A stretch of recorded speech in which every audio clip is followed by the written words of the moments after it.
Welcome to First Time Leaders Accelerated. I'm Timothy Dean Smith, your host and coach. This podcast is dedicated to those transitioning from individual contributor to people-centered leader and entrepreneurs who hire their first employee.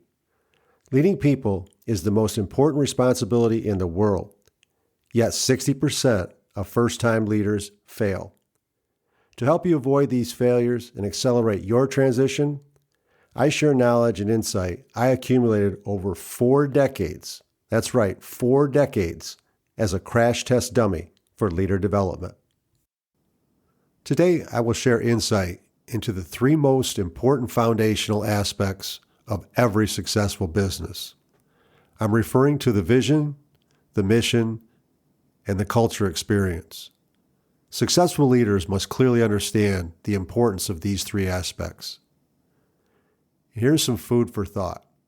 Do you know your organization's vision and mission? Regardless of whether they are documented or not, they exist. The terms vision and mission are often used interchangeably. They're actually quite different. One must come first, one is permanent, and one should be continually improved. People frequently ask, what is the most important aspect of a business? The people or the customers?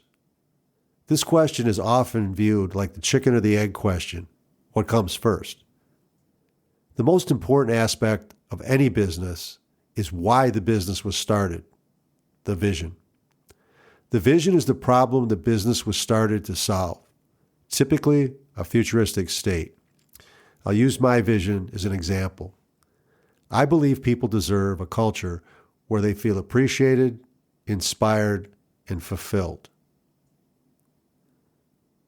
If there is no vision, there is no target, and there is no bullseye. Not having a clear vision will lead to unintended outcomes. If you don't have a clear vision, it's a recipe for disaster. The vision is permanent. It's the unwavering North Star, the belief which provides context and the basis for all decisions. A vision should be compelling.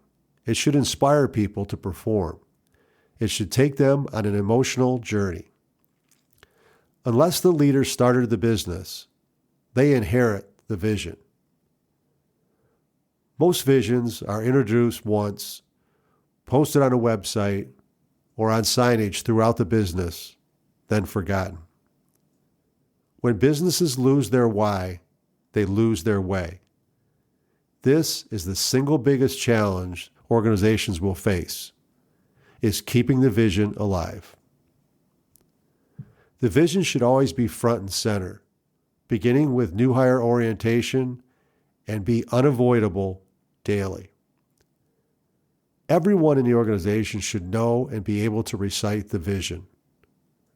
Everyone needs to be able to connect the dots between their responsibilities and the vision. People achieve more when they pursue the vision instead of the competition. Now on to the mission. Chronologically, the mission always follows the vision. The mission is how and what you do daily. The mission is in place to pursue the vision. The people are the mission. People-centered leaders use the mission to help people bring the vision to life. And again, I'll use my mission as an example. I prepare people for the most important responsibility in the world, leading people. I assess and accelerate their transformation from individual contributor to people-centered leader. Systems and processes define the how portion of the mission. The what portion of the mission are the results. Now on to culture experience. An organization's culture is their personality. A culture is experienced. It's what it feels like to be part of an organization. A culture is created by design or default. The choice is yours. There is no such thing as being cultural-less. Every organization has a culture, good or bad, and often may have multiple subcultures. Culture is defined by systems, behaviors, and values. You get what you tolerate. A culture reflects the leader. People deliver the same experience to customers they receive from their leader, especially senior leader. Sometimes leaders exclude themselves from cultural expectations. This is usually the beginning of the end. You must get the people experience right first before you can get the customer experience right.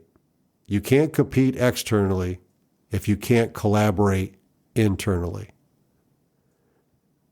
Disgruntled people equal disgruntled customers, and disgruntled customers equal problems. Leaders influence culture by everything they say and do.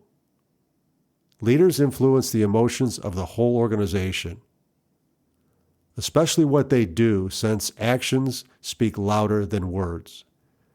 Everything you do as a leader either improves or detracts from the culture. Culture reflects the behavior of leaders at the top. The only way to improve culture is to begin at the top. Leaders are accountable for the culture, but everyone has shared responsibility for the culture. Everyone influences the culture. I will end with a quote from Mahatma Gandhi. "A customer is the most important visitor on our premises. He is not dependent on us. We are dependent on him. He is not an interruption to our work. He is the purpose of it. He is not an outsider in our business. He is part of it. We are not doing him a favor by serving him. He is doing us a favor by giving us an opportunity to do so." If you find my insight valuable, share this podcast with others on Amazon, Apple, iHeart, Spotify, Stitcher, and anywhere you listen to podcasts. To benefit from my 4 decades as a crash test dummy for leader development, click the appropriate link in the show notes. Remember, treat people like they make a difference, and they will. Make your leadership matter. Thank you for listening. Take care.